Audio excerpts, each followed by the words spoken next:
안녕하세요. 저는 친한 친구의 남편을 빼앗은 40대 여성입니다. 친구의 남편을 빼앗았다는 이야기를 당당하게 하다니 세상에 이런 여자가 있나 싶죠.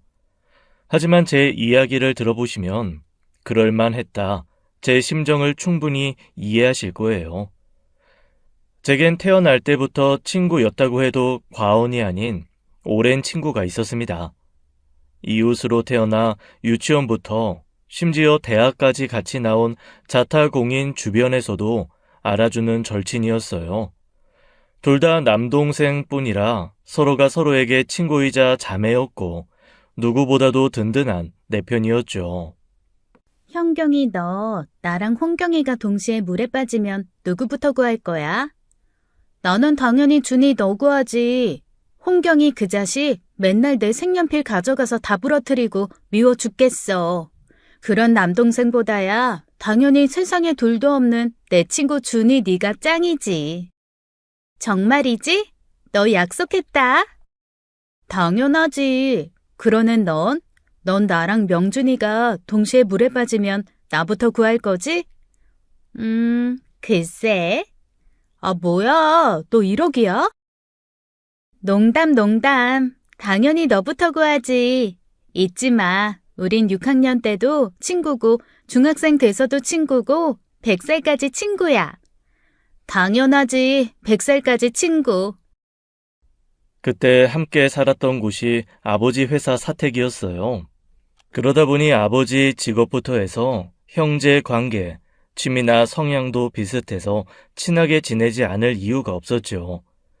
지금도 학창 시절을 떠올리면 되돌아가고 싶을 정도로 너무 행복한 시간이었습니다. 물론 다퉈서 서로 말도 안 하던 시절이 있긴 했지만 돌이켜보면 그것도 모두 추억이었어요. 저희는 그 관계가 영원할 거라고 믿어 의심치 않았죠. 둘 사이에 금이 가기 시작한 건 제가 결혼할 무렵이었습니다. 뭐든지 비슷한 시기에 해야 직성이 풀렸던 우리답게 연애도 꽤 비슷한 시기에 시작했어요. 하지만 저는 3년 연애로 별탈 없이 결혼까지 꼬리냈지만 친구는 남자친구의 바람으로 결혼이 파토가 난 것이었어요. 그때부터 친구는 은근히 제게 결혼을 좀 미뤘으면 하더라고요. 현경이 너 진짜 결혼할 거야? 우리 합동 결혼식 하기로 했잖아. 야, 그만큼 비슷한 시기에 결혼하자는 거였지. 진짜 합동 결혼식은 좀 아니지.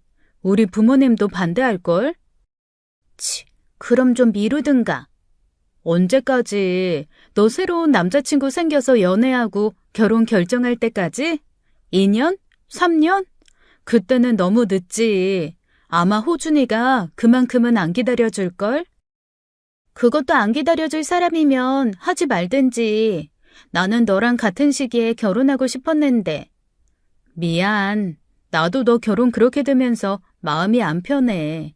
근데 결혼한다고 해서 뭐 달라지는 건 없잖아. 결혼하더라도 난 네 친구고 언제든 만날 수 있으니까 걱정하지 마. 알았지? 그땐 우울해하는 친구 마음도 이해가 되었어요. 넷이 함께 데이트한 적도 많고 결혼 준비도 거의 동시에 시작했는데 식장 계약하기 직전에 바람 사실을 알았죠. 그런 친구를 두고 저 혼자 결혼식을 진행하려니 마음이 편치는 않았습니다. 하지만 이미 상당 부분 진행된 상황에서 친구가 파혼해서 저도 미룬다고 하면 좀 이상하잖아요. 아무리 남다른 우정이라도 제 가족이 될 사람들에게까지 민폐를 끼칠 순 없는 노릇이었어요. 시간이 지나면 친구도 현실을 인정하고 받아들일 거라고 생각했는데 날이 갈수록 그 히스테리는 더 심해졌습니다. 현경아, 나와. 나 꿀꿀해. 한잔 해야겠어.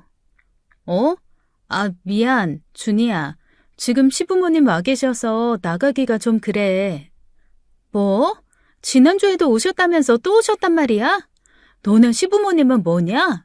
신종 시집살이지 그게 별개 시집살이야? 아, 짜증나. 그럼 나 누구랑 술 마시라고? 그럼 나 그냥 너네 집에 가서 마시면 안 돼? 어? 우리 시부모님 와 계신다니까? 계시면 뭐? 며느리 친구가 며느리 좀 만나러 왔다는데 내가 가서 은근히 쫓아내줄게. 준이야, 다음에 보자. 일본 유학 중이라던 시누이가 와서 오신 거라서 그래. 그리고 집으로 부르기에는 시간이 너무 늦었고. 나나 호준이야 괜찮지만 어른들 보기엔 좋아 보이지도 않잖아, 응? 결혼 후에도 달라지는 게 없을 거라고 말하긴 했지만 그래도 예의는 지킬 거라고 생각했어요. 그런 예의가 없는 친구도 아니었고요. 그런데 파혼한 이후부터는 자꾸 그런 기본 예의도 없는 것처럼 구니 저도 너무 곤란했죠. 엄마는 애가 충격도 충격이지만 셈이 나서 그러는 것 같다고 좀 더 이해해 주라고 하더라고요. 그때까지만 해도 저도 같은 생각이었어요.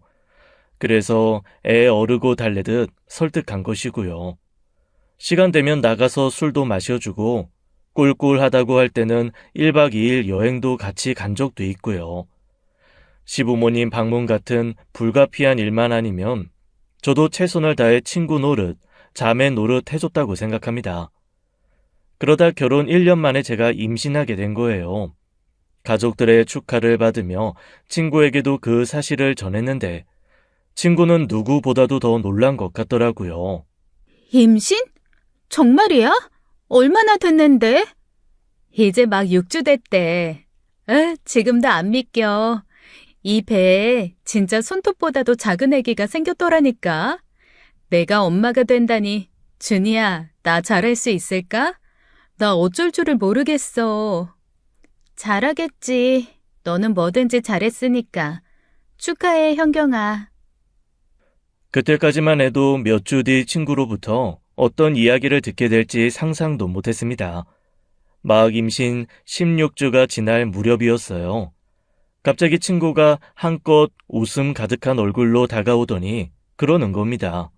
현경아, 나도 임신이래. 임신. 뭐? 그게 무슨 말이야? 임신이라니. 임신 몰라? 임신. 나도 너처럼 임신했다고. 내 뱃속에도 손톱보다 더 작은 아기가 들어있다니까. 그게 무슨 말이야? 너 만나는 남자도 없다며. 갑자기 무슨 임신? 누구랑? 애 아빠가 누군데?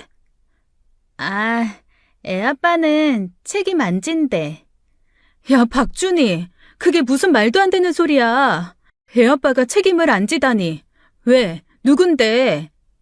그냥 클럽에서 만난 남자야. 어쩌다 보니 그렇게 됐어. 뭐? 아, 그래서 너 지금 그 클럽에서 만난 남자애를 낳겠다는 거야? 너 제정신이야? 너가 지금 무슨 얘기 하는지 알고나 하는 소리냐고. 아, 왜? 너는 임신했는데 나는 임신하면 안 돼? 나도 결혼해서 아이 갖고 싶었어. 근데 내 뜻대로 안 되는 거 어떡해? 나는 어느 세월에 연애하고 어느 세월에 남자 만나서 결혼해. 애는 언제 낳고. 이왕 이렇게 된 김에 애 생길 때 낳을래. 너도 있는데 뭐가 걱정이야.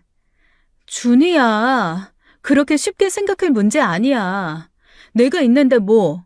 나도 내 자식 키워야 하는데 너를 어떻게 신경 써줘. 너 엄마는 이 사실 아셔?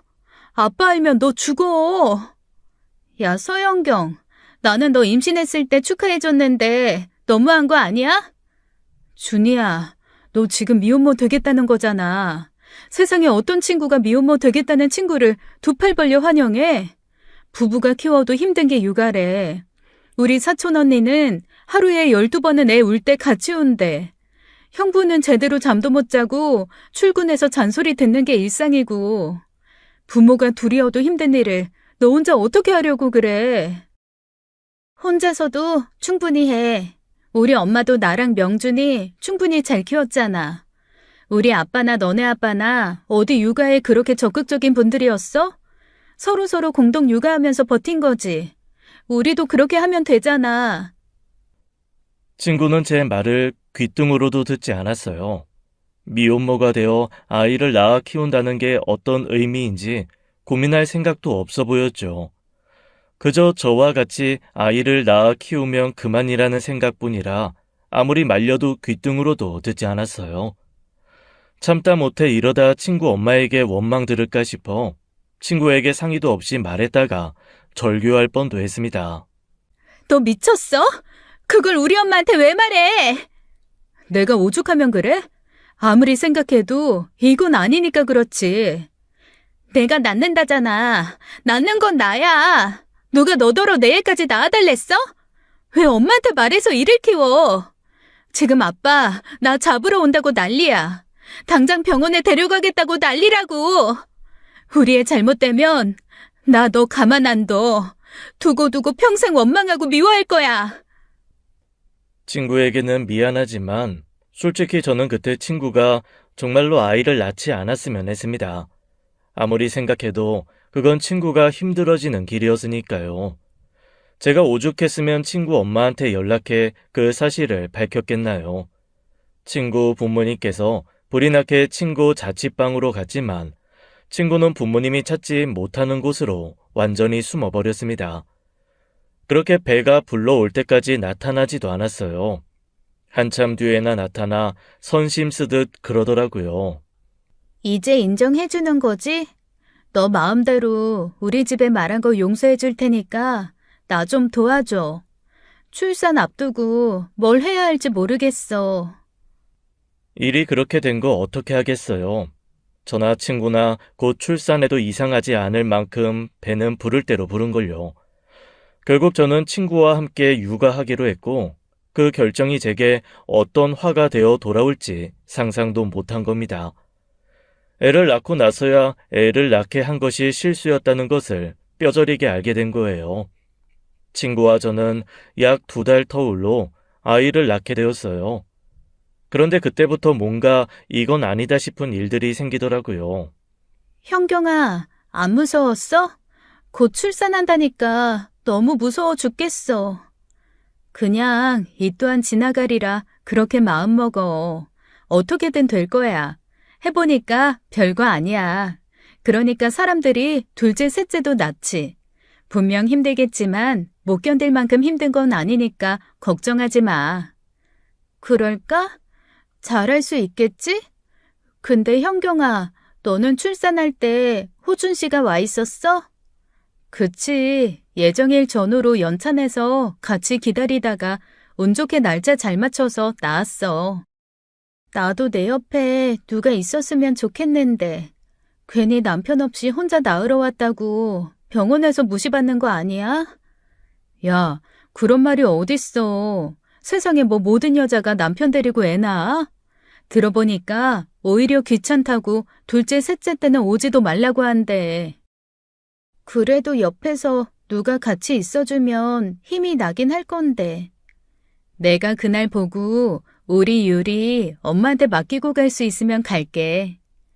그러지 말고 현경아, 호준 씨한테 좀 부탁하면 안 돼? 하루만 내 보호자로 좀 빌려주라. 뭐? 준이야, 그건 좀 아니지. 뭐가 아니야. 그냥 내 출산일에 보호자로 옆에 있어주기만 하면 되는 건데. 나 진짜 너무 무서워서 그런단 말이야. 아무리 친한 친구 사이여도 지킬 건 지키자. 엄마 아빠도 계시고 시간 되면 나도 올 수 있다는데 내 남편 빌려달라는 건 좀 그렇지. 내 남편은 무슨 죄야?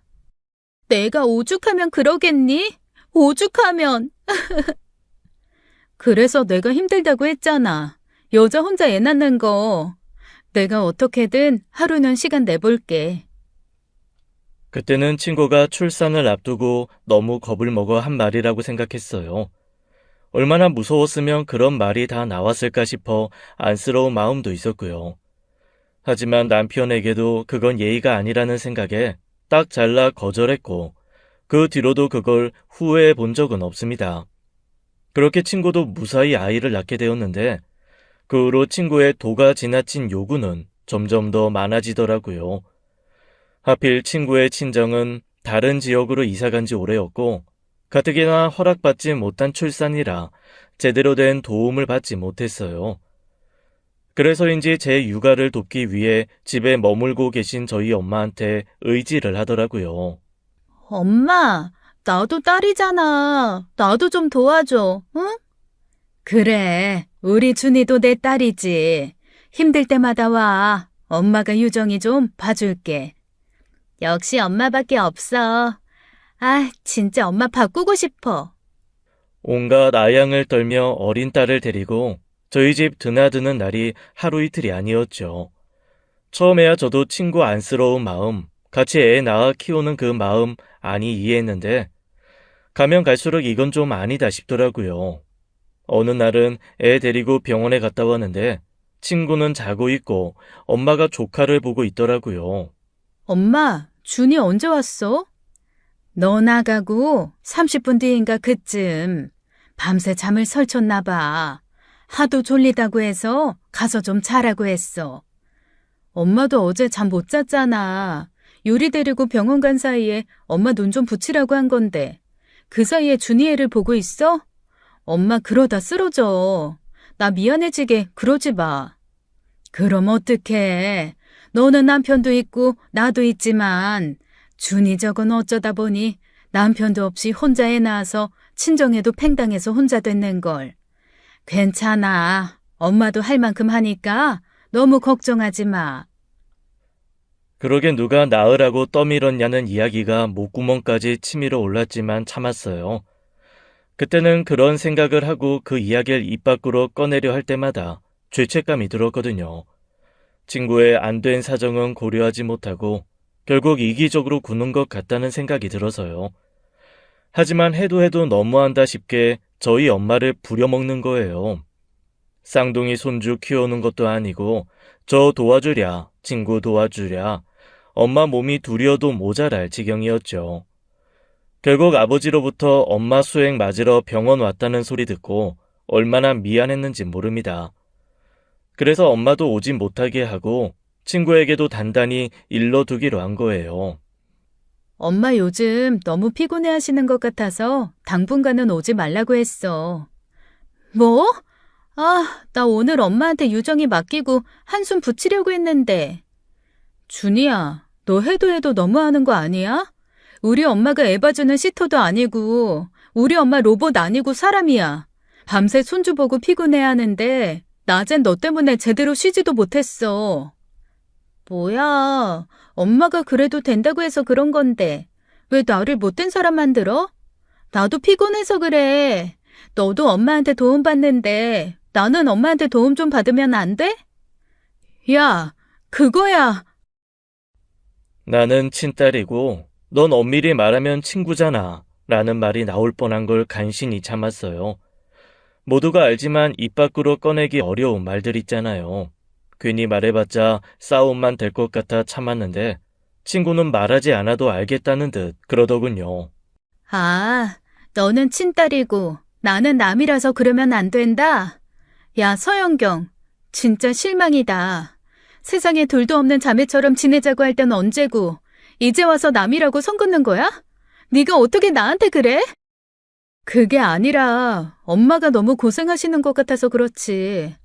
친딸인 나도 너무 힘들어서 도와달라고 하면서도 미안해 죽을 것 같단 말이야.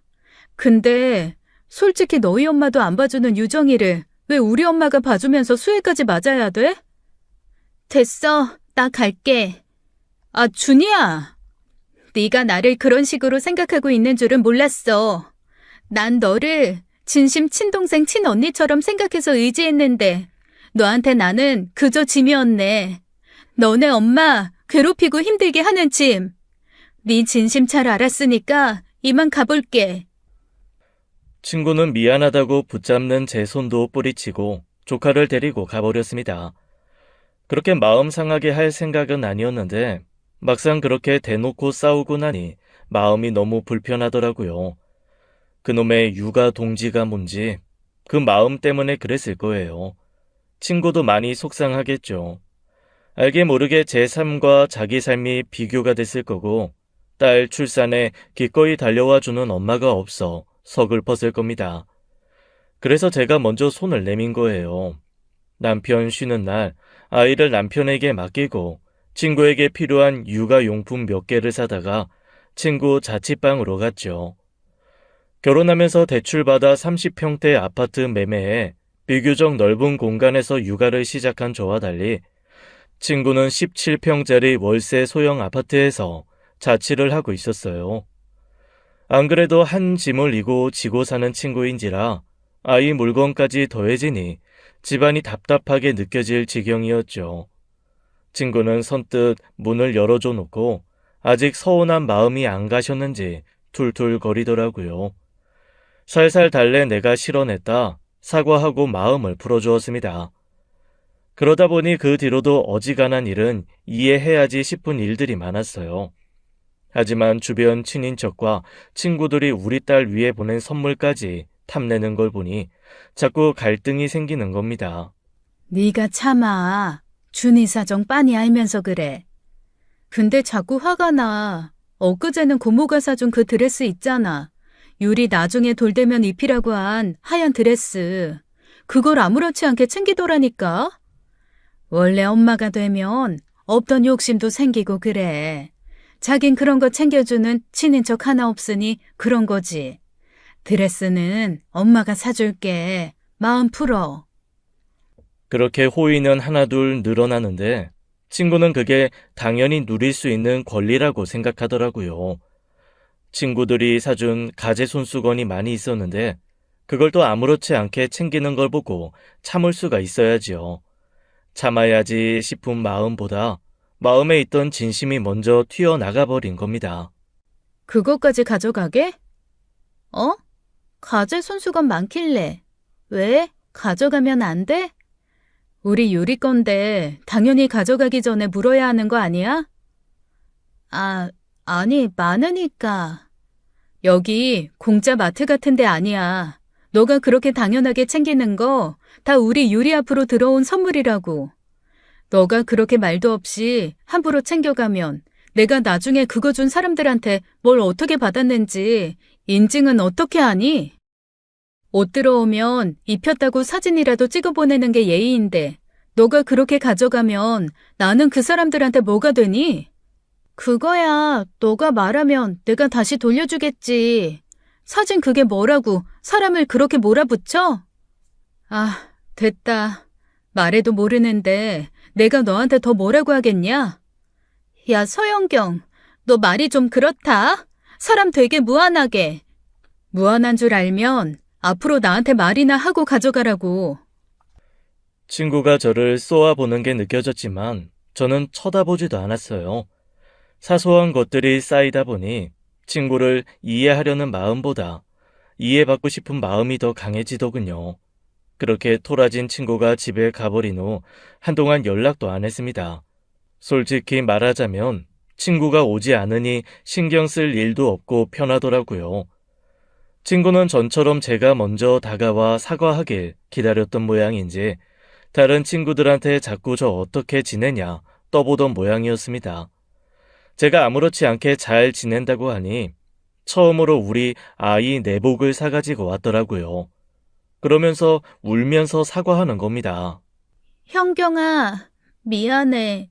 내가 생각이 짧았어.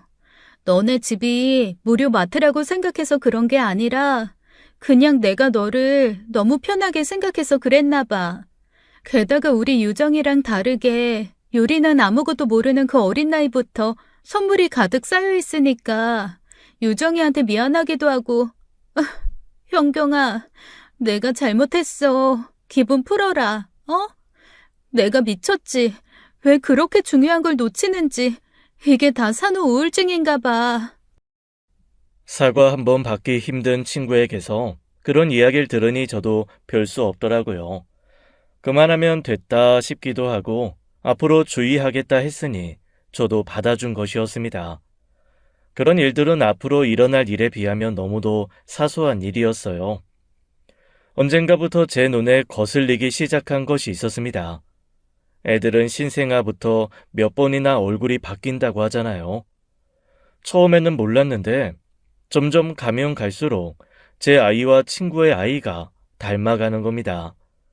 2달 차이다 보니 둘이 같이 눕혀두면 제 딸이 좀 더 잘 먹어 살이 오른 아이처럼 보이는 것이었어요. 유모차를 가지고 나가면 쌍둥이 같다는 이야기도 종종 들었고요. 그럴 때마다 친구는 싱글벙글 웃음을 띤 얼굴로 그랬죠. 너랑 내가 자매처럼 자라서 그런가? 우리 애들도 자매같이 자라려나 봐. 이거 우리가 어렸을 때부터 꿈꿔왔던 거 아니니? 친구가 정상적인 결혼을 하고 저처럼 아이를 낳았으면 저에게도 기쁜 일이었을 겁니다. 하지만 친구가 혼자서는 전혀 육아하지 못하는 상황인데다가 애까지 닮았다니 영 듣기 좋은 소리는 아니더라고요. 게다가 저를 더 신경 쓰이게 한 건 친구 딸 등에 난 점이었어요. 신생아 때는 그 점이 희미의 몽고점인 줄만 알았는데 자라면서 점점 짙어지더니 그냥 딱 봐도 점이더라고요. 그걸 얼마 전 친구 대신 목욕을 시키다 발견했는데 모양이나 위치며 남편 점과 똑같은 겁니다. 모르는 사람한테 사진 찍어 보여주면 같은 사람 점이라고 생각할 정도로요. 세상에 이런 우연의 일치도 있나 그런 멍청한 생각부터 하게 되더라고요. 어쩌면 두려웠던 것 같습니다. 제가 품고 있던 의심이 현실이 되는 순간 제 세계는 완전히 무너져 버릴 테니까요. 그 뒤로 혹시나 한 마음에 조용히 남편과 친구를 유심히 살폈지만 그 둘에게서 수상한 점은 찾을 수가 없었어요. 그 전부터 따로 연락하던 사이도 아니었고 저 없이 따로 만난 적도 없고 함께 있어도 대화도 잘 안 했거든요. 함께 육아를 하는 것도 남편이 회사 갔을 때 일이라 친구가 집에 자주 드나드는 것에 비해 둘이 마주친 적도 없어요. 한 번은 남편에게 은근히 떠본 적도 있습니다. 준이 말이야. 당신은 어떻게 생각해? 어떻게 생각하냐니? 미혼모긴 하지만 외모도 그렇고 몸매도 그렇고 괜찮잖아. 좋은 사람 있으면 소개시켜주면 어떨까 싶어서. 글쎄, 아무리 그래도 애가 있는데 쉽지 않지. 애 있는 돌싱이면 모를까. 뭐 알아봐줘? 어? 나중에 준이한테도 말해보고. 하지만 남편은 친구를 전혀 의식하고 있는 것 같지 않았습니다. 그럴 때마다 내가 대체 무슨 생각을 하고 있는 건지 출산으로 정신을 놓아버렸나 싶어 자책도 했었어요.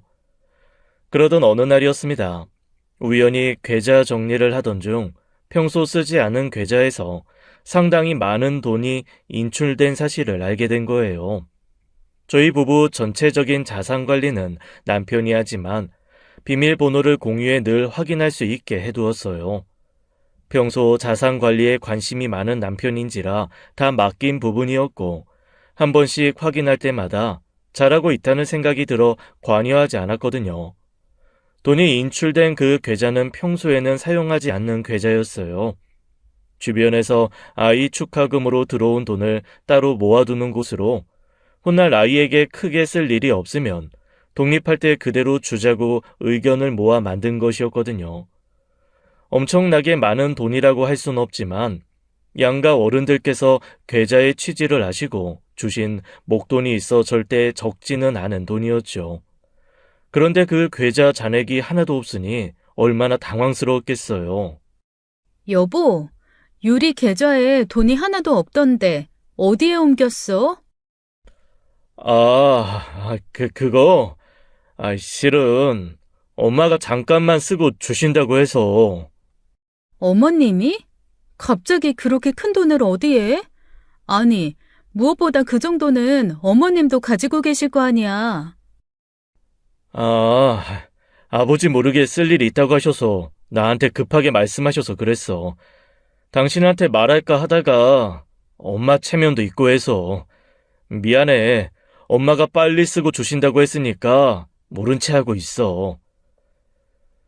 그때 뭔가 무시하기 힘든 촉이 오더라고요. 1,000만 원 살짝 넘는 돈이었는데 그 돈이 없어 아들에게 손 벌릴 뿐이 아니라는 걸 저는 잘 알고 있었습니다. 그래서 은근슬쩍 어머님께 연락해 넌지시 떠봤거든요. 어머님, 혹시 아버님이랑 같이 있으세요? 아니, 그 양반 요즘 임장 다니잖아. 둘째 손주 태어나면 애들 띄워놓을 수 있는 전원주택이 좋겠다고 벌써부터 아주 콧노래가 절로 나와. 요리 돌도 안 지났는데 저 양반이 왜 저러나 모르겠다. 그러세요? 아가씨도 머지않아 아이 가질 텐데 넓은 마당이 있으면 좋죠. 근데요, 어머니, 혹시 무슨 일 있으세요? 무슨 일? 무슨 일은? 하루하루 네 아버지 콧노래 듣는 거 말고는 별일 없는데? 왜? 무슨 일 있어? 아니요. 며칠 전에 어머니께서 요리 아빠한테 돈을 빌려가셨다고 하셔서 혹시 무슨 일 있나 하고. 돈? 무슨 돈? 난 호준이한테 돈 같은 거 빌린 적 없다. 자식한테 돈 빌린다고 네 아버지한테 한 소리 들을 일 있니? 큰 돈이 필요하면 차라리 네 아버지한테 빌리고 말지. 왜? 호준이가 나한테 돈 빌려줬대? 이놈의 자식이 또 어디서 사고를 치고? 아무튼 난 아니니까 괜히 나 끌어들이지 말라고 해. 역시나 제 촉이 맞았더라고요. 그 돈은 시댁에 들어간 돈이 아니라 남편이 개인적으로 쓴 돈이었죠. 그러니 제가 가만히 있을 수가 있나요? 어떻게든 추궁해 그 돈의 행방을 알아내야겠다고 결심하던 차였습니다. 그날 친구가 저희 집에 온 순간 그 행방을 알 것 같았지만요. 뭐야? 그 가방? 나 이번에 큰맘 먹고 질렀잖아. 전부터 가지고 싶었던 가방. 이게 비싸다고 모셔놓을 가방도 아니고 강남 엄마들이 기저귀 가방으로 쓰는 가방이래. 어때? 예쁘지? 너가 무슨 돈이 있어서 그런 가방을 사? 야, 너 나 무시해? 전부터 넣고 있던 적금 있었단 말이야. 딱 이번에 만기돼서 유정이한테 쓸 거 빼놓고 진짜 큰맘 먹고 산 거야. 두고두고 쓰다가 나중에 유정이 물려줘야지. 전 그때 확신이 들었습니다. 그 돈이 그 돈이구나. 남편이 내 딸에게 들어온 축하금을 빼다 친구 줬구나 하고요. 그렇다면 하나만 남은 것이었어요. 대체 왜 남편이 친구에게 그 돈을 줬어야만 하는지 그 답은 쉽게 나오지 않았습니다. 아니, 이미 답을 알면서도 그것만큼은 아니길 간절히 바라는 마음에 인정하지 못한 것 같아요. 그날 저녁 남편이 왔고 저는 단도직입적으로 물었습니다. 그 돈 준이 줬어? 어? 우리 계좌에 있던 돈 말이야. 그거 당신이 준이 준 거야? 그게 무슨 말이야? 유리 엄마, 그게... 왜? 왜 준이를 줬는데? 돈 필요하대? 그럼 나한테 말했겠지. 당신이 준이한테 돈 줄 이유가 뭐가 있어? 그것도 유리 계좌에 손대면서까지. 현경아, 그게... 아니지? 그거 아니지? 현경아... 설마... 남편은 순식간에 식은 땀까지 흘리며 당황하더라고요. 현실은 너무나 잔혹했습니다. 제가 절대 아닐 거라고, 아니여만 한다고 생각했던 일이 결국 제 눈앞에 현실이 되어 나타난 거예요. 딱 한 번만 도와달랬어. 그러면 더는 애 가지고 협박하는 일도 없을 거라고. 내가 원해서 그렇게 된 거 아니야. 나도 당신한테 듣고 기절하는 줄 알았어. 준희 씨가 당신 문제로 고민이 있어 만나자고 했고 그냥 술 한두 잔 하다 보니까 유리 엄마, 나 진짜 실수였어. 진짜 딱 한 번, 진짜야. 세상에서 가장 믿었던 그 두 사람이 제 뒤통수를 아주 시원하게 후려친 것이었죠. 저와 비슷한 일을 겪어보신 분들은 아실 겁니다. 남편도 남편이지만 저는 친구에게 정말 말도 못할 정도의 분노를 느꼈어요. 100번 양보의 남편은 언제고 여자 문제를 일으킬 수 있는 사람이어도 친구가 저를 배신할 일은 없을 거라고 호언장담할 수 있을 만큼 믿음이 강했던 사이니까요. 저는 그 길로 남편도 뿌리치고 친구 집에 쳐들어가서 문을 두드렸습니다. 남편에게 연락을 받은 건지 한참이 지나도 나오지도 않더라고요. 애 우는 소리는 들리는데 문이 열릴 기미가 보이지 않아 소리쳤죠. 야, 박준희, 당장 나와. 네가 어떻게 그래? 어떻게 네가 내 남편을 건드려서 애를 가져? 정말 온 힘을 다해 고래고래 소리를 질렀어요. 아마 그 아파트에 사는 모든 사람이 다 들었을 겁니다. 시끄러워도 차마 문 밖으로 나올 수가 없었을 거예요. 세상에 그런 끔찍한 말이 어딨나요? 친구 남편을 건드려 애를 가진 여자라니요. 저 여잔 미치지 않고 용케 버티고 서 있다 그랬을 겁니다. 나와! 당장 나와! 결국 친구는 문을 열었는데 보조 걸쇠를 걸어놨더라고요. 정말 돌아버릴 지경이었습니다. 저는 그 좁은 문틈 사이로 손을 넣어 친구 옷을 붙잡았고 다른 손으로는 머리채를 잡았어요. 현경아, 진정해. 진정하고 내 말 좀 들어봐. 너가 사람이야? 너 사람 아니야. 어떻게 건드릴 사람이 없어서 친구 남편을 건드려? 어떻게? 내가 오죽했으면 그랬을까? 나도 막막해서 그랬어. 나도 너랑 같이 결혼도 하고 애도 가지고 그 순서 좀 갖추고 싶은데 그게 안 돼서. 잘못한 거 알아. 실수였어. 평생 사죄하면서 살게. 한 번만 용서해주라. 이것 좀 놓고. 뭐? 사죄? 용서? 이 미친년이. 딱 하룻밤의 실수. 남편과 친구의 말을 한마디로 정의하자면 그랬어요. 하지만 그게 하룻밤의 실수였는지 여러 날의 실수였는지 아니면 고의였는지 그걸 어떻게 압니까? 이미 배신의 실체인 애가 버젓이 나와 있는데요. 전 무엇보다도 내 딸과 친구의 딸이 이복 자매라는 사실이 너무 끔찍해 견딜 수가 없었어요. 자매처럼 지내자고 하더니 딸들을 진짜 자매로 만든 친구의 행태가 소름 끼칠 지경이었죠. 남편은 무릎이 닳도록 빌며 듣기 싫은 말만 짓거리더라고요. 진짜 하룻밤의 실수야. 진짜라고. 유리 엄마, 제발 나 좀 봐주라, 어? 나 당신이랑 유리 없이는 못 살아. 아버지는 어떻고, 나 맞아 죽어. 우리 아버지 성격 알잖아. 조준율이 좋네. 하룻밤 만에 애도 생기고. 나랑 유리 없어도 당신은 준이랑 유정이가 있는데 아쉬울 거 없잖아. 아버님? 그냥 몇 대 맞아. 설마 자식인데 죽이기야 하겠어? 그러고 보니 유정이 이름도 당신이 지었나? 유리, 유정이. 꼴값 떤다 진짜. 저는 순순히 이혼하지 못하겠다는 남편 때문에 시댁까지 찾아가야 했습니다. 소송을 하느니 그 편이 더 빨랐거든요.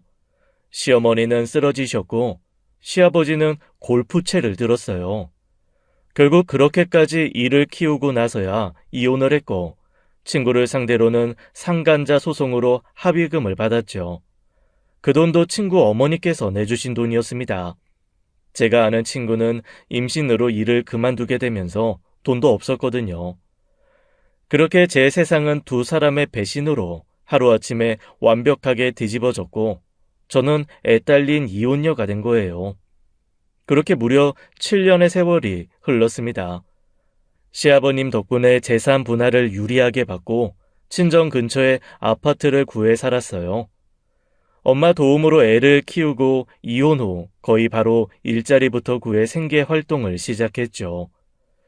남편과 함께 살았을 때까지만 해도 3살까지는 제가 부터 키우고 어린이집에 보내고 싶었는데 돌이 지나자마자 바로 어린이집에 보내야 했습니다. 이혼으로 삶이 달라진 건 딸도 마찬가지였던 것이지요. 들리는 소문에 의하면 결국 친구애도 남편의 애니 잘해보려고 혼인신고까지 했던 모양이에요. 친구의 소형 아파트에 들어가 살다가 1년을 채우지 못하고 이혼했다는 소식도 들려왔죠. 박준이 그거 결국 이혼했대. 아주 하루가 멀다 하고 싸우다가 박준이 그게 지분에 못 이겨서 지 자식한테 손찌검을 했나 보더라. 준이가? 유정이를? 그럼 이혼하고 애를 보낸 거야? 아니, 호준 씨도 박준이 걔가 애 엄하게 키우는 거 알고 자기가 데려가겠다고 했는데 곧 죽어도 안 된다고 하더래. 근데 호준 씨도 호준 씨지. 진짜 애 생각하고 키울 마음 있었으면 소송이라도 하지 않았겠어? 아무리 양육권이 엄마한테 유리하다지만 준이 그게 경제력이 있니 뭐가 있니? 거기다 애한테 손찌검까지 했는데. 너 잘 헤어졌어. 듣자 하니 진짜 너무 별로더라. 주변 지인들은 저 힘내라고 그런 이야기를 전해주기도 했지만 그게 그렇게 큰 도움이 되진 않았습니다. 시간이 흐르자 그 두 사람의 소식도 점점 들리지 않게 되었고 차라리 그게 더 낫더라고요. 들리는 소식이 없으니 더 살만해졌고 저도 제 삶을 찾아갔지요. 이혼했다던 남편에게서 연락 오는 것도 없었습니다. 처음엔 애 때문에 좀 하는 것 같더니 친구랑 혼인신고하고는 양심이 있는지 안 하더라고요. 얼마나 다행이던지요. 제게 그 후의 시간은 오로지 아이만 바라보고 산 세월이었어요. 부모님은 혼자 애 데리고 고군분투하는 딸이 안타까워 몇 번이나 선자리도 주선해 주셨지만 남자한테 심하게 대인 탓인지 결혼 마음이 안 들더라고요. 그러다 애가 6살이 될 무렵에서야 친구가 다시 재혼으로 가정을 꾸렸다는 소식이 들렸습니다. 겹치는 지인들은 남의 가정 파탄 내놓고 세상 완벽한 가정인 척하는 친구가 역겹다며 혀를 내둘렀죠. 현경아, 너 그냥 그대로 둘 거야? 걔네 남편 사랑꾼이라고 목에 완전 깁스하고 다닌대. 아주 꼴불견이라니까? 걔네 남편한테 말해야 하는 거 아니야? 됐어. 끼리끼리 만났겠지. 무슨 사랑꾼? 나 박준희 걔랑은 다시는 엮이기도 싫어. 하긴 나 같아도 보면 그냥 죽여버리고 싶을 것 같다. 박준희 같은 애가 잘 살면 안 되는데. 현경아, 그러지 말고 너도 좋은 사람 있으면 만나봐. 내가 좀 알아볼까? 아니야, 아직은 생각 없어. 생각해줘서 고마워. 그나마 위안으로 삼자면 수년이 지나도 제 편이 되어 똑같이 분노해주는 친구들이 있다는 것뿐일 거예요. 길에서도 마주치지 말자, 마주치면 내가 무슨 짓을 할지 모르겠다, 그러면서 살았습니다. 그런데 그렇게 간절한 바람이 무삭하게도 그 친구를 만나게 된 거예요. 같은 지역에 살고 있으니 언제고 한 번은 마주치겠거니 하긴 했지만요. 같은 학교, 같은 반은 너무했죠. 아이 학교 입학식 날 부부 동반으로 참석해 아이를 배웅하는 친구를 보며 잠잠했던 분노가 다시 이는 것이 느껴졌습니다. 저희 아이는 아버지가 없는 대신 외할머니, 외할아버지도 함께 해주셨지만요. 아이는 모르겠지만 엄마만 아는 미안함, 안타까움 그런 게 있잖아요. 그럼에도 애써 모른 채 하려고 했습니다. 그 친구와 엮여봤자 제 인생만 더 피곤해지고 제 수명을 깎아 먹는 짓인 것 같았거든요. 그런데 하늘이 자꾸 그 친구에게 복수하라고 등이라도 떠미는 것 같더라고요. 친구 남편이 제가 일하는 회사의 새로운 관리자로 들어오게 된 거예요. 친구 남편은 저를 몰랐지만 저는 입학식 날 멀리서 보고 알고 있었어요. 겉으로 보기엔 상당히 신사적이고 괜찮은 남자처럼 보였습니다. 그래서 더 화가 났었던 것 같아요. 제 가정은 완벽하게 박살내놓고 멀쩡한 남자 만나 평범한 가정 꾸려 사는 게요. 그렇게 며칠 지켜봤는데 역시 끼리끼리 까마귀 노는 곳에 어떻게 백로가 가겠어요. 똑같은 까마귀 한 쌍이 만난 것이죠. 현경 씨는 싱글맘이라며? 이혼? 사별? 이혼이에요. 에이, 그래. 아유, 젊은데 남자친구는 없어? 네. 내 친구 중에 꽤 괜찮은 싱글 있는데 소개해줄까? 글쎄요. 제가 눈이 좀 높아서. 뭐 선호하는 스타일이라도 있어? 말만 해. 내가 은근 마당발이거든. 내가 다 맞춰줄 수 있는데. 일은 전부 부하 직원한테 떠넘기는 한량에 여직원만 있으면 나이가 많든 적든 기혼이든 미혼이든 일단 찝적대고 보는 사람이더라고요. 저는 순간 잘만 이용하면 이걸로 꽤 괜찮은 복수를 할 수 있겠다 싶었습니다. 친구한테 남편까지 빼앗긴 마당에 저라고 친구 남편 뺏지 말라는 법은 없잖아요. 하지만 친구처럼 추잡스러운 방법을 쓰고 싶지는 않았죠. 친구처럼 추잡해지지 않고 나름 우아한 복수를 하기 위해 머리를 좀 써야 했어요. 스타일 키는 한 175cm 정도면 되고, 저는 안경 쓰는 남자가 지적이어서 멋있어 보이더라고요. 가끔 흡연하는 모습이 섹시해 보여서 흡연도 상관없고요. 피부톤은 좀 까무잡잡한 게 괜찮기도 하고. 어? 그래? 현경 씨 보기와 다르게 나랑 좀 통하는 구석이 있네. 뭐가요? 아, 아니야. 일하라고. 친구 남편은 제 어깨를 기분 나쁘게 한번 쥐고 사라지더라고요. 기분 좋을 겁니다. 제가 말한 특징이 딱 친구 남편이 가진 특징이었거든요. 평소 제 이상형과는 한참 거리가 먼 스타일이요. 원래 그런 사람들이 한번 김칫국 마시기 시작하면 시키지 않아도 사발로 연달아 들이키기 마련이잖아요. 그 뒤로 제 앞에서 좀 있어 보이려고 용을 쓰더라고요. 괜히 목덜미에 뿌린 향수를 어필하겠다고 제 얼굴에 몸을 바짝 붙인다던가 멀찍이 서서 저를 보면서 담배를 피우고 있다든가 하는 그런 행동이요. 저는 직원들 앞에서는 적당히 거리를 두고 피하다가도 단 둘이 있을 때면 은근히 여지를 줬습니다.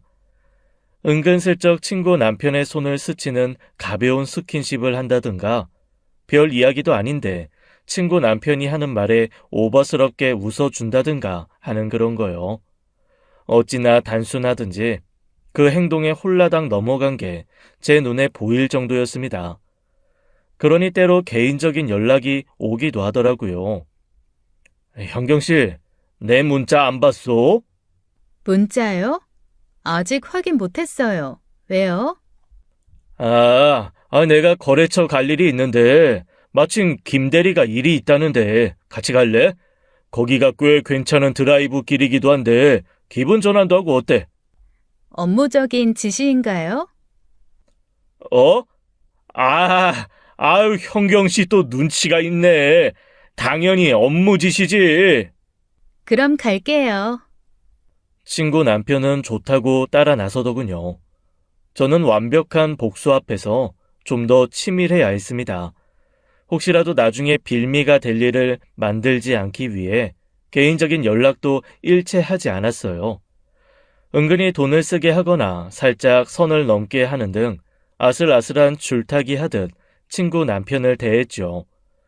어떻게 보면 직장 상사로서 대하는 것으로 보이면서도 또 어떻게 보면 착각하게 되게끔 한 거예요. 현경 씨, 그때 말한 이 소개팅 말이야? 네? 네.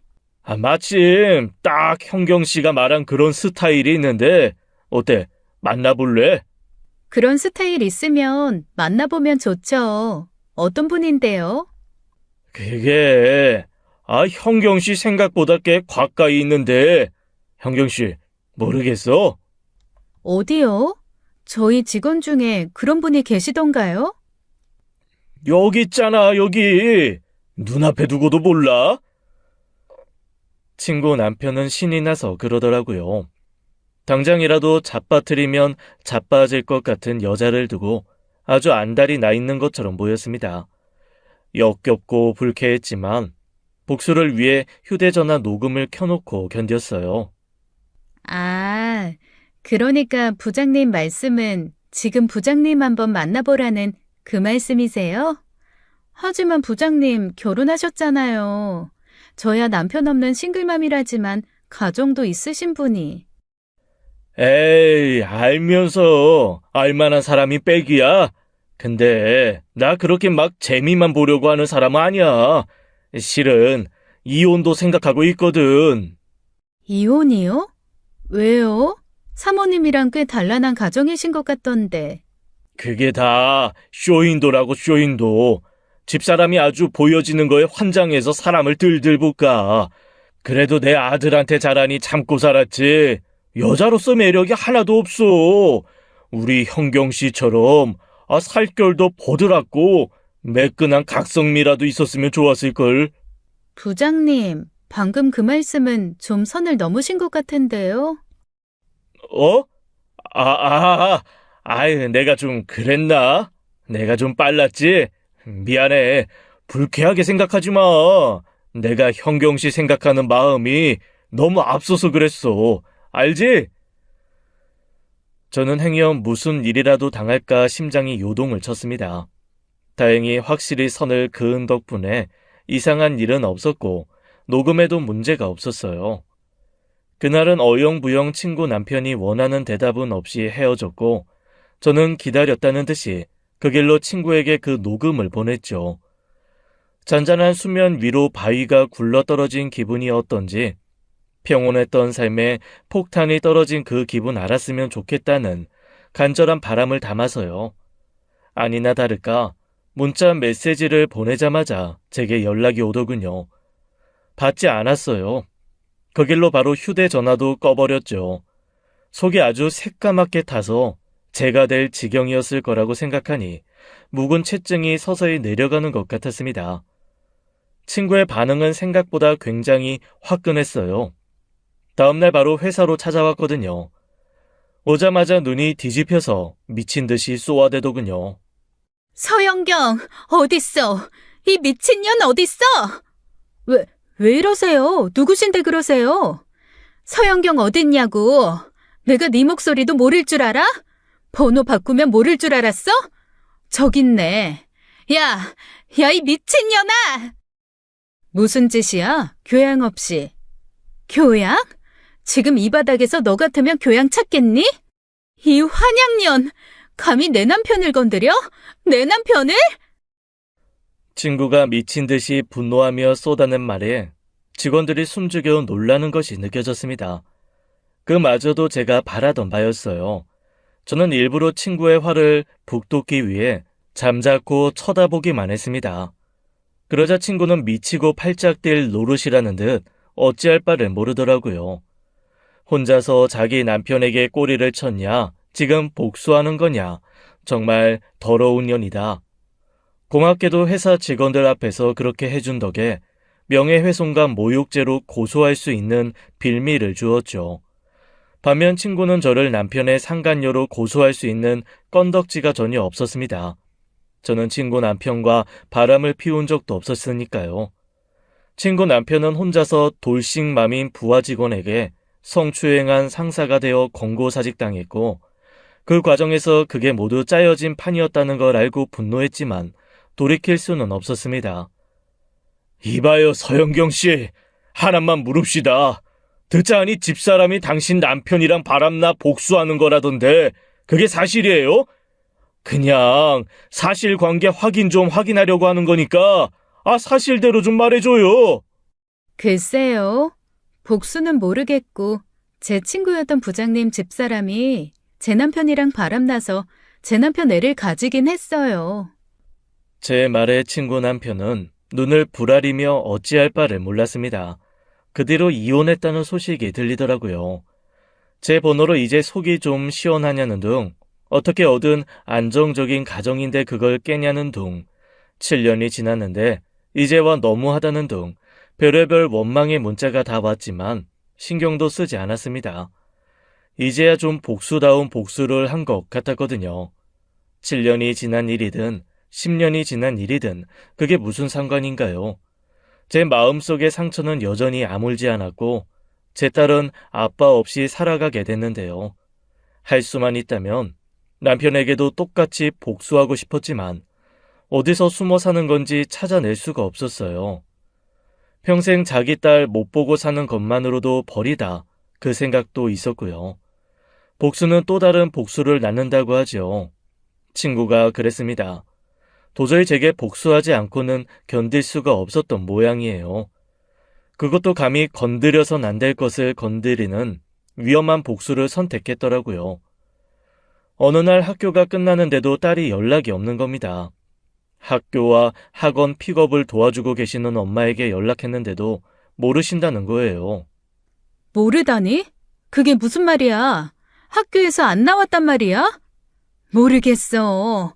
학교 끝나면 항상 서 있던 곳에 없어서 애들 다 나오고 나서 들어가 봤는데 이미 다 끝났다는 거야. 유리도 이미 집에 가고. 그게 무슨 말이야? 미술학원은 가봤어? 전화해 봤는데 안 왔대. 전화기도 꺼져 있고. 이게 대체 무슨 일이야? 저는 그 길로 바로 학교 담임 선생님께 연락하고 경찰서에 신고했습니다. 학교 앞으로 경찰차가 왔고 아이 친구인 부모에게 연락해 수소문을 했어요. 그런데 한 아이 엄마가 그러는 겁니다. 어? 유리 엄마, 소율이가 그러는데 유리 유정이랑 같이 나갔다던데? 네? 유정이요? 그래, 유정 엄마한테 물어봐. 마지막까지 유정이랑 같이 있었다니까 유정이가 알 거야. 저는 그 말을 듣는 순간 눈앞이 새하얘지는 것 같았습니다. 그제야 친구의 짓이라는 걸 알았고 다리에 힘이 풀려 그 자리에 주저앉고 말았어요. 저는 덜덜 떨리는 손으로 친구에게 전화했지만 친구 핸드폰은 보란 듯이 꺼져 있었습니다.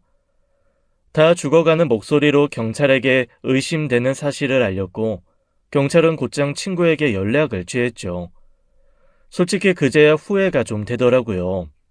당한 사람은 난데 그만한 복수도 못하나 싶어 억울하긴 했지만 저 때문에 딸의 신변에 무슨 일이 생긴 거라는 생각이 들자 견딜 수가 없었어요.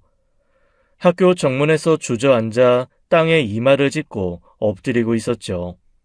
그렇지 않으면 견딜 수가 없을 것 같았거든요. 경찰은 일단 집에 가 있으라고 했지만 저는 그 자리에서 꼼짝도 할 수가 없었습니다. 준이, 유정 엄마랑 연락됐어요? 아니요. 추측만으로 위치 추적이 어려워 계속 연락을 시도하고 있습니다. 유정 엄마 맞아요. 내 딸 데려간 거 유정 엄마가 틀림없다고요. 당장 위치 추적이든 뭐든 할 수 있는 거 다 해줘요. 네? 경찰은 그렇게 쉬운 문제가 아니라며 제게 기다리라고 했지만 애가 사라진 마당에 엄마가 그게 되나요? 결국 횡설수설하며 친구와의 관계, 최근에 있었던 일을 대충 털어놓았더니 그제야 경찰은 다급하게 움직이더군요. 정황상 보복성 유괴라는 것이 인정된 것이죠. 하지만 위치 추적도 쉽지는 않았습니다. 휴대전화를 꺼버리면 마지막 꺼진 곳까지만 추적이 가능했거든요. 그야말로 속이 새카맣게 타버리는 것 같았죠. 딸에게 무슨 일이 생기면 저는 가만히 있지 않을 작정이었습니다. 복수가 복수를 낳으니 결국 누군가 용서를 해야 한다고 해서 그게 내가 되어야 하나요? 저는 그렇게 관용적인 사람도 너그러운 사람도 아니었습니다. 제가 한 짓이 후회가 되다가도 왜 당한 내가 참았어야 하는지 도저히 납득이 안 되더라고요. 그렇게 마음속으로 친구를 수천 번을 갈기갈기 찢어 죽였을 겁니다. 경찰이 갑자기 함께 서로 가자고 하더라고요. 아이, 찾았습니다. 서로 가시지요. 그게 정말이에요? 경찰차를 타고 급하게 서로 가자 그곳에는 친구가 앉아 있었습니다. 유리, 우리 유리 어딨어? 어머니 진정하세요. 아이들은 저희가 안정을 취할 수 있는 곳에서 보호하고 있습니다. 보다시피 유정이 어머니께서 이런 상황이라. 경찰이 넌지시 바라본 친구의 손목에는 수갑이 있었어요. 아이들을 위해 그 모습을 보이지 않으려 따로 보호하고 있었던 것 같았습니다. 친구는 허탈한 표정으로 저를 힐끔 보더니 책상 위로 시선을 던지고 넋놓고 있더라고요. 순간 분노가 일어 친구의 뒤통수를 세게 후려쳤습니다. 곁에 있던 경찰의 저지로 2대 3대 때리지 못해 한이 되더군요. 그때 경찰이 그러는 거예요. 진정하세요, 유리 어머니. 박준희 씨는 아이를 자발적으로 데리고 오셨습니다. 네? 자수했다. 자수했어. 됐냐? 친구는 미련도 없다는 듯 씁쓸한 목소리로 그러더군요. 저는 그게 믿기지 않았어요. 유괴하려다 자수라니 갑자기 무슨 바람이 불어 정신을 차렸나 싶더라고요. 유정이랑 유리 뒷좌석에 앉혀놓고 나들이라도 가는 것처럼 데리고 갔어. 둘이 신나서 앉아서 쫑알대는데 나도 뭐 어쩌자고 데리고 간 건 아니고 그냥 너 속이나 상했으면 좋겠다 싶어서 갔어. 눈이 돌아서 그랬어. 그렇다고 애를 건드려? 너도 애가 있으면서 어떻게 애를 건드려? 엄밀히 말하면 애를 건드린 게 아니라 너를 건드린 거지. 한번 봐봐. 내가 유리 몸에 털끝 하나 손댔나. 그래서 잘못한 게 없다? 네가 잘났다 이거야? 내 잘못이라는 생각이 들어 그랬다, 왜? 뭐? 유리랑 유정이 그렇게 나란히 앉아 그러더라. 우리는 평생 우정이야. 2학년 때도 친구하고 3학년 때도 친구하자. 100살 때도 친구하자. 그거 우리가 초등학교 때 했던 약속이잖아. 우리가 왜 그렇게 됐을까? 천년만년 친구하던 우리가 왜 그렇게 돼버렸을까? 목적지도 없이 애들 얘기 들으면서 달리다 보니 답이 보이더라. 아, 나 때문이구나. 내가 먼저 시작했구나. 그래서 우리 관계가 이렇게 돼버렸구나. 망할 년, 썩을 년, 미친 년. 그러고도 뭘 잘했다고 애를 납치해? 염치도 없는 년. 친구는 울기 시작했습니다. 그러면서 의자에서 일어나 제 앞에 무릎을 꿇더라고요. 미안해. 내가 잘못했어. 다른 사람도 아닌 내가 너한테 말도 안 되는 짓을 해버렸어. 미안하다, 현경아. 미안해. 내가 괴로워할 동안 너는 얼마나 괴로웠겠니? 나 때문에 너는 얼마나 깊은 지옥에서 살았겠어. 미안해. 내가 잘못했어. 그날 친구는 진심으로 뉘우치며 사과했습니다. 그렇게 느낀 건 그 사건 이후로 처음이었어요. 자기가 살기 위한 사과가 아닌 진심으로 마음에서 우러나오는 사과요. 어쨌든 친구가 제 아이를 유괴하려 했던 건 사실이었고 그건 제가 어떻게 합의할 수 있는 사안은 아니었습니다. 아이가 스스로 유괴당하고 있다는 것을 인지하지도 못했고 아이에게 위해를 가한 건 아닌데다가 얼마 지나지 않아 자수했다는 점이 참작되어 집행유예를 선고받았죠. 그 길로 오랫동안 살던 고향을 떠나게 되었고요. 떠날 때 따로 연락은 없었습니다. 연락을 기다리지도 않았어요. 가끔 친구가 생각납니다. 친구가 그리운 건 아니에요. 친구의 사과는 받았지만 그 일로 엉망이 된 제 삶이 되돌아오는 건 아니었으니까요.